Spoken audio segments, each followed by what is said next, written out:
प्यारे साथियों, आज हम आपके लिए साथ फिर 30 महत्वपूर्ण प्रश्न जीएसजी के विविध के लेकर आए हैं, जहां पर एक कंप्लीट सीरीज होगा और यहां से आपकी परीक्षा में सीधे सीधे सवाल आते हैं और सभी टॉपिक को कवर किया गया जैसे प्रश्न बनते हैं। तो आप बताइएगा 30 में आपके कितने से टॉप के 30 ऐसे प्रश्न हैं जो आपकी परीक्षा में बार बार पूछे जाते हैं और आपको सामने दिख भी रहा होगा। पहला प्रश्न आपके बोर्ड पर है कि जो प्राचीन इतिहास है कह रहा है कि सिंधु घाटी सभ्यता के काल में ग्रेट फात किस नगर में स्थित था। जी हाँ, काफ़ी आसान सा प्रश्न है और आप सभी लोग इस प्रश्न का जानते हैं। मोहनजोदड़ो, धौलावीरा, लोथड़, कालीबंगन और लोथड़। तो यहाँ पे इस प्रश्न का उत्तर आप जानते हैं कि यह मोहनजोदड़ो। क्या हो जाएगा? मोहनजोदड़ो। मतलब इस प्रश्न का उत्तर क्या हो जाएगा? मोहनजोदड़ो को मृतकों का टीला भी कहा जाता है। यहाँ से विशेष जो विशाल स्नानागार मिला था, जिसे हम ग्रेट बाथ के नाम से भी जानते हैं, इसका उपयोग धार्मिक अनुष्ठान या विशेष अवसर पर सार्वजनिक स्नान के लिए भी किया जाता है। अगर बात करूँ मैं धौलावीरा से भी प्रश्न आते हैं। यह जल प्रबंधन के लिए बहुत ज़्यादा इंपॉर्टेंट है, जहाँ से पूछा जाता है। और कालीबंगा से जुटे हुए खेत के साक्ष्य मिले थे। अगर मैं लोथल से बात करूँ तो यहाँ से प्राचीन बंदरगाह के साक्ष्य मिले थे। अगला है प्रशासनकालीन मौर्यकालीन प्रशासन में राजूक का मुख्य कार्य क्या था। इस तरह के प्रश्न आपके परीक्षा में पूछे जा चुके हैं और आगे भी पूछे जाने को उम्मीद है, इसलिए आप लोग इस तरह के प्रश्नों में, इस तरह के सेशन में सभी लोग बने रहेगा, जितने भी लोग इस वीडियो को हमारे साथ पढ़ा और देख रहे हैं। तो सभी लोग फटाफट कमेंट करके बताएंगे कि आप लोग की तैयारी अच्छी चल रही है, जितने भी लोग इस वीडियो को देख रहे हैं। तो हम लोग अगर यहाँ पर देखें तो एकदम कंफर्म आपको समझ में आ जाएगा। जी हाँ, एक एक करके हम इस सारी बातों को डिस्कस करेंगे और ये बताएंगे ये कैसे संभव है। तो यहाँ पर इस प्रश्न का सही उत्तर क्या होगा? कर संग्रह करना, न्याय देना, दंड देना, सेना का नेतृत्व करना, व्यापार को नियंत्रित करना। तो इस प्रश्न का उत्तर क्या हो जाएगा? बी। क्या हो जाएगा? बी, माने न्याय देना और दंड देना। मैं आगे बढ़ता हूँ अगले प्रश्न की तरफ। अगला आपके पास है जो गुप्त काल। ध्यान दीजिएगा, गुप्त काल को स्वर्ण युग क्यों कहा जाता है? गुप्त काल को स्वर्ण युग क्यों कहा जाता है? सबसे इंपॉर्टेंट प्रश्न ये है कि भाई गुप्त काल को स्वर्ण युग क्यों कहा जाता है। तो आप सीधी सी बात जानते हैं, कला, साहित्य और विज्ञान की उन्नति के कारण गुप्त काल को स्वर्ण युग कहा जाता है। यह प्रश्न आपकी परीक्षा में कई बार पूछा जा चुका है। ठीक है, तो अगला प्रश्न है राजा भोज किस क्षेत्र के लिए प्रसिद्ध शासक थे? राजा भोज किसके लिए प्रसिद्ध शासक थे? कन्नौज, चंदेरी, मालवा और मेवाड़। आपने देखा, अगर नोट्स अगर आपने पढ़ा होगा तो सब कुछ मतलब नोट से बाहर आपको चीज़ें नहीं मिलेंगी। यहाँ पर इस प्रश्न का उत्तर क्या हो जाएगा? मालवा। क्या हो जाएगा? मालवा। हम अगले प्रश्न की तरफ बढ़ते हैं। अगला प्रश्न आपके सामने है, कह रहा है कि भक्ति आंदोलन के प्रमुख कवि सूरदास किससे संबंधित? सभी लोग फटाफट बताइएगा। और देखिए, टेलीग्राम पर आप लोग जुड़ जाइएगा। टेलीग्राम पर आप सर्च करिएगा दुर्गेश सर, बिना स्पेस के इलानी विद दुर्गेश मिल जाएगा, उसे ज्वाइन कर लीजिएगा। तो आप लोग वीडियो को शेयर भी कर सकते हैं तो ताकि सभी लोगों तक मिल जाए। तो भक्ति आंदोलन के प्रमुख कवि सूरदास किससे संबंधित है? हाँ, सभी लोगों ने एकदम बढ़िया बताया है।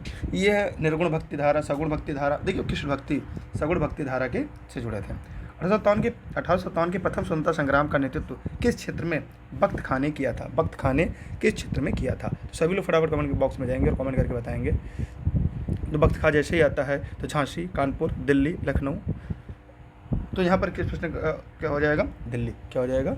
दिल्ली हो जाएगा, क्योंकि 1857 के विद्रोह के समय दिल्ली में औपचारिक नेतृत्व जो मुगल सम्राट बहादुर शाह जफर के पास थी, ठीक है, लेकिन जो वास्तविक सैन्य कमान थी ना, वो बख्त खां के हाथ में ही थी। हम आगे बढ़ते अगले प्रश्न की तरफ। अगला प्रश्न आपके सामने है और आपको दिखाई भी दे रहा होगा। कह रहा है कि भारतीय राष्ट्रीय कांग्रेस ने लाहौर अधिवेशन में अध्यक्षता किसने की थी? लाहौर अधिवेशन की अध्यक्षता किसने की थी? महात्मा गांधी, जवाहरलाल नेहरू, सुभाष चंद्र बोस, सरदार पटेल। सातवां जवाब फटाफट कमेंट करके दीजिएगा, जितने भी लोग इस वीडियो को लाइव देख रहे हैं। जी हाँ, एकदम सही आपने बताया, पंडित जवाहरलाल नेहरू जी ने किया था। ठीक है, कब किया था? दिसंबर 1929 में। कब? दिसंबर 1929 में कांग्रेस के लाहौर अधिवेशन की अध्यक्षता पंडित जवाहरलाल नेहरू ने किया था और यहीं पर पूर्ण स्वराज की प्राप्ति का भी। चलिए हम आगे चलते हैं अगले प्रश्न की तरफ। अगला है आपके सामने प्रश्न, कह रहा है कि निम्नलिखित में कौन सा पर्वतीय पास माने दर्रा भारत और तिब्बत चीन के बीच व्यापारिक मार्ग के रूप में प्रयुक्त होता है? तो सभी लोग फटाफट बताइएगा। तो बोलन, खैबर, नाथुला, जोजिला। तो नाम से स्पष्ट हो गया कि भी ये नाथुला होगा। कौन सा होगा? नाथुला ही होगा, क्योंकि अगर मैं नाथुला की बात करूँ तो सिक्किम राज्य में है, जो प्राचीन रेशम मार्ग का हिस्सा था और भारत तिब्बत व्यापार के लिए महत्वपूर्ण था। ठीक है, खैबर दर्रा भारत और पाकिस्तान की सीमा पर है, आपको बताओ। जोजिला दर्रा लद्दाख और कश्मीर में है। अगला है विश्व की सबसे लंबी नदी द्वीप मांजुली किस नदी पर स्थित है? तो मांजुली याद रखिएगा, यहाँ पे है ब्रह्मपुत्र नदी पर। ब्रह्मपुत्र को ब्रह्मपुत्र असम में कहते हैं और मांजुली जो भी है वो भी असम में ही है। कहाँ पे है? वो असम में भी है। ठीक है, चलिए, इसे मांजुलिक जिला भी घोषित किया गया है। भारतीय संविधान की प्रस्तावना में समाजवादी तथा पंथनिरपेक्ष शब्द किस संशोधन द्वारा जोड़े गए? तो समाजवादी, पंथनिरपेक्ष, क्योंकि प्रस्तावना में एक ही बार संशोधन हुआ, 3 शब्द जुड़े गए और ये था 42वें संविधान संशोधन 1976 के द्वारा। कब? 42वें संविधान संशोधन 1976 के द्वारा। भारत में वित्त आयोग की स्थापना का प्रावधान संविधान के किस अनुच्छेद में किया गया है? जी हाँ, वित्त आयोग बहुत इंपॉर्टेंट है, सबसे ज़्यादा पूछा जाता है और मैं चाहूँगा कि आप सभी लोग इस प्रश्न का जवाब जरूर दीजिएगा कि वित्त आयोग जी हाँ, 280, 324, 368, 112। तो आप कहेंगे सर 280 क्योंकि 324 जो है आपके चुनाव आयोग से है और 368 संविधान शोधन से। अनुच्छेद 112 किससे संबंधित, कमेंट कर बताइएगा। अनुच्छेद 112 किससे संबंधित है? अनुच्छेद 112 किससे संबंधित है? जितने भी लोग इस वीडियो को लाइव देख रहे हैं कमेंट सेक्शन में जाएंगे, कमेंट करके बताएंगे। ठीक, चलिए मैं आगे चलता हूँ अगले प्रश्न की तरफ। अगला है आपके सामने, यदि राष्ट्रपति और उपराष्ट्रपति के चुनाव में मतों की संख्या बराबर हो जाए तो निर्णायक मत कौन देता है? बहुत इंपॉर्टेंट सवाल है और सभी लोग फटाफट जवाब दीजिएगा, जितने भी लोग इस सेशन को पढ़ रहे हैं।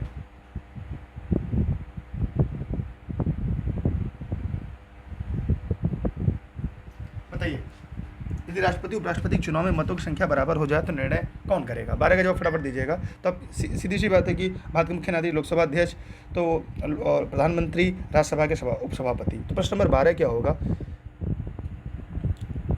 अच्छा देखिए, जब किसी भी चुनाव में विवाद होता है तो अंतिम निर्णय सर्वोच्च न्यायालय करता है, इसलिए भारत के मुख्य न्यायाधीश प्रश्न का सही जवाब होगा। भारत में मौद्रिक नीति बनाने की जिम्मेदारी किस संस्था की होती है? मौद्रिक नीति बनाने की जिम्मेदारी किस संस्था की होती है? तो सीधी सी बात है, ये सारा काम जो होता है वित्त मंत्रालय, नीति आयोग, वाणिज्य मंत्रालय और आरबीआई, किसका होता है? तो ये आरबीआई का काम होता है। अगला प्रश्न आपके सामने है, वो कह रहा है किस आर्थिक योजना में गरीबी हटाओ को प्रमुख लक्ष्य के रूप में रखा गया था? किस आर्थिक योजना में गरीबी हटाओ को प्रमुख लक्ष्य के रूप में रखा गया था? सभी लोग फटाफट बताएंगे, जितने भी लोग इस वीडियो को लाइव देख रहे हैं। किस आर्थिक योजना में गरीबी हटाओ को प्रमुख लक्ष्य के रूप में रखा गया था? तृतीय पंचवर्षीय योजना, चतुर्थ पंचवर्षीय योजना, पंचम पंचवर्षीय योजना, सप्तम पंचवर्षीय योजना। प्रश्न नंबर 14 का जवाब फटाफट सभी लोग कमेंट करके देंगे, जितने भी लोग इस वीडियो को लाइव देख रहे हैं। जी हाँ, यहाँ पे क्या होगा, ये जो 1974 से 78 ये एक साल पहले हो गई थी, सरकार गिर गई थी और पहली बार गैर कांग्रेसी सरकार बनी थी जो मोरारजी की देसाई जी की सरकार थी। इसके बाद बनी थी। अगर मैं इस समय बात करूँ तो यहाँ पे जो सरकार बनी थी वो कांग्रेस की थी। इसमें इंदिरा गांधी जी थी देश की प्रधानमंत्री। ठीक है, रिमूवल पॉवर्टी का नारा दिया था। ठीक है, इस प्रश्न का उत्तर क्या हो जाएगा? पंचम पंचवर्षीय योजना। कौन सा कर भारत में अप्रत्यक्ष कर का उदाहरण है? कौन सा कर इसमें भारत में अप्रत्यक्ष कर का उदाहरण है? तो मतलब ऐसा कर जिसमें देते सब लोग हैं लेकिन वहन कोई व्यक्ति करता है, उसे हम अप्रत्यक्ष कर कहते हैं। तो फटाफट कमेंट करके बताइए, इसमें कौन सा कर ऐसा है जो अप्रत्यक्ष कर का उदाहरण? आयकर, निगम कर, जीएसटी, संपत्ति कर। फटाफट जवाब दीजिएगा। जी एकदम सही आपने बताया, जीएसटी। जी हाँ, जीएसटी क्या है? यह एक कैसा कर है? जीएसटी कैसा कर है? तो ये अप्रत्यक्ष कर का उदाहरण है। आगे हम बात करते हैं, अगला आपके सामने प्रश्न है, कह रहा है कि मनुष्य में भोजन का पाचन मुख से प्रारंभ होता है? दांतों द्वारा भोजन का कौन सा पाचन होता है? मनुष्य में भोजन का पाचन मुख से प्रारंभ होता है, दांतों द्वारा भोजन का कौन सा पाचन होता है? सभी लोग जवाब देंगे। प्रश्न नंबर 16 का थोड़ा फटाफट अंदाज में जवाब दीजिएगा। आइए पेज नंबर 2 पे हम लोग आ चुके हैं। ठीक है, रासायनिक पाचन, केवल वसा, केवल प्रोटीन। तो केवल वसा केवल प्रोटीन होगा नहीं, रासायनिक पाचन नहीं होगा, यांत्रिक पाचन। दांत क्या कर रहा है?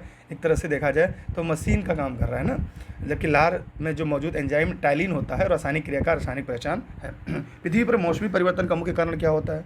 मौसम परिवर्तन का मुख्य कारण क्या है? फटाफट जवाब दीजिएगा, जितने भी लोग इस वीडियो को लाइव देख रहे हैं। अगर मौसमी का देखा जाए तो पृथ्वी अपनी धुरी पर झुकाव होना, पृथ्वी का सूर्य के चारों ओर परिक्रमण करना, चंद्रमा का आकर्षण, सूर्य के परिक्रमण का असमान वेग। तो आप कहते हैं सर पृथ्वी का सूर्य के चारों ओर परिक्रमण, इसलिए इस प्रश्न का उत्तर क्या हो जाएगा?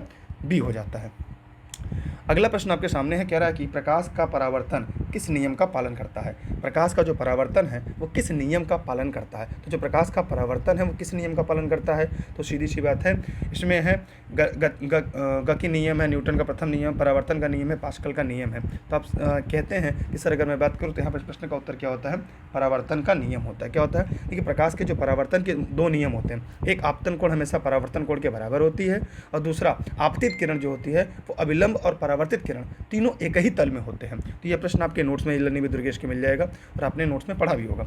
19 से मानव रक्त में लाल रक्त कणिकाओं आरबीसी का मुख्य कार्य क्या है? जितने भी लोग इस वीडियो को लाइव देख रहे हैं वे कमेंट सेक्शन में जाएंगे और कमेंट्स करके जवाब जरूर देंगे। जितने भी लोग इस वीडियो को लाइव देख रहे हैं सबके लिए बहुत महत्वपूर्ण है। अगर मैं प्रश्न नंबर 19 की बात करूँ तो एकदम सही आपने बताया, शरीर की रक्षा करना, ऑक्सीजन का परिवहन करना, हार्मोन बनाना।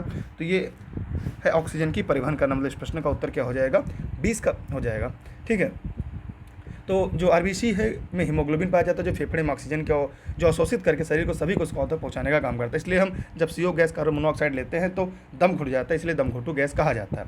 ईवीएस कह रहा है स्वच्छता ही सेवा है, अभियान का लक्ष्य मुख्य रूप से क्या है? जितने भी लोग इस वीडियो को लाइव देख रहे हैं कमेंट बॉक्स में जाएंगे और कमेंट्स करके बताएंगे। जितने भी साथी, चाहे इस वीडियो को फेसबुक पे, चाहे यूट्यूब पे, आप जहाँ भी कहीं देख रहे हैं कमेंट सेक्शन में जाइए और फटाफट कमेंट करिएगा।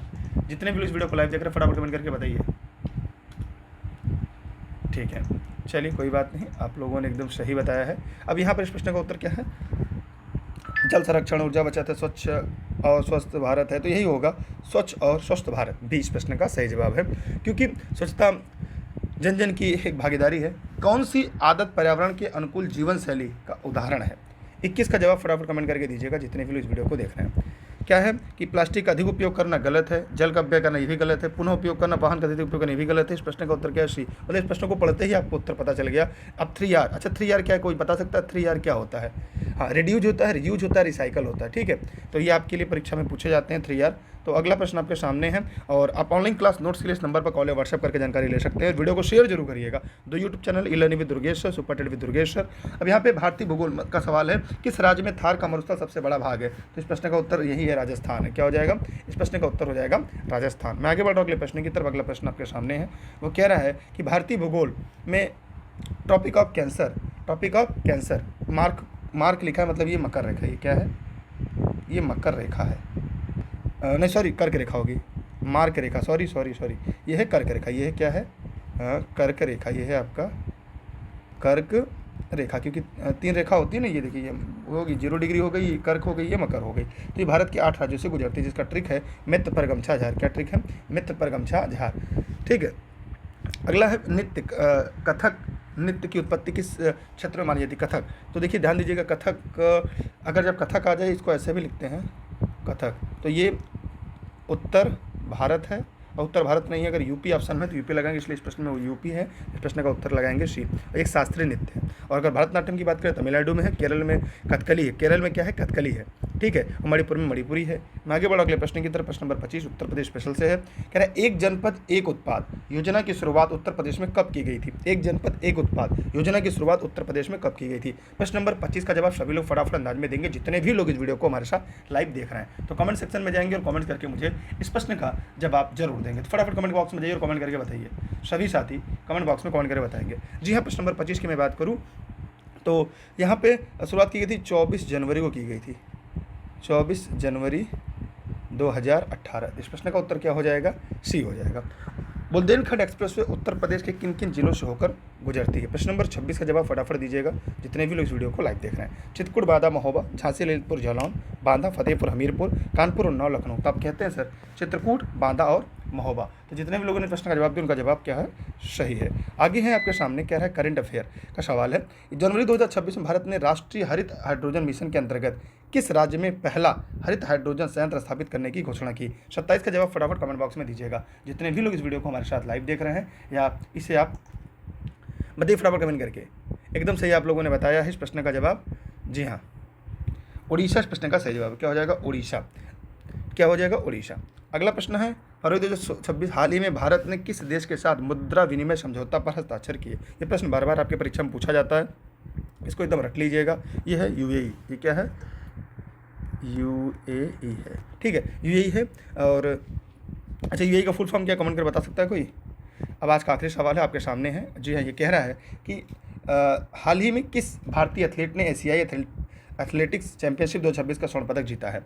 तो वीडियो को शेयर करेंगे सभी लोग, और ऑनलाइन क्लास नोट्स में कोई भी जानकारी चाहिए तो इस नंबर पर कॉल या व्हाट्सएप कर सकते हैं। चैनल पर नए हैं तो सब्सक्राइब करके बेल आइकन दबाइएगा।